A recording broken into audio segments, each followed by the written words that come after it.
সারাদিন খালি সমালোচনা করতাম, এই শেখ হাসিনার এটা খারাপ, ওর এটা খারাপ, ওর এটা খারাপ। মানুষ আমাকে মাথায় তুলে নাচতো, খালি সমালোচনা করতাম, এই জন্য মাথায় তুলে নাচতো। আমি প্রচণ্ড পপুলার একটা মানুষ ছিলাম। আর এখন সারা দিন কাজ করি।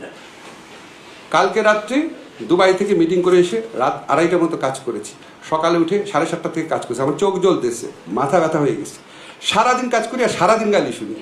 এই উপদেষ্টা পরিষদে জয়েন করার পর বহু মানুষের কথা শুনে প্রচণ্ড দুঃখ কষ্ট পেয়েছি, খুবই কষ্ট পেয়েছি। দিন রাত আমি আমাদের উপদেষ্টা জীবন সম্পর্কে 2টা লাইন বলি, যে আগে যখন উপদেষ্টা ছিলাম না, সবসময় বলি কথাটা, সারাদিন খালি সমালোচনা করতাম, এই শেখ হাসিনার এটা খারাপ, ওর এটা খারাপ, ওর এটা খারাপ। মানুষ আমাকে মাথায় তুলে নাচতো, খালি সমালোচনা করতাম, এই জন্য মাথায় তুলে নাচতো।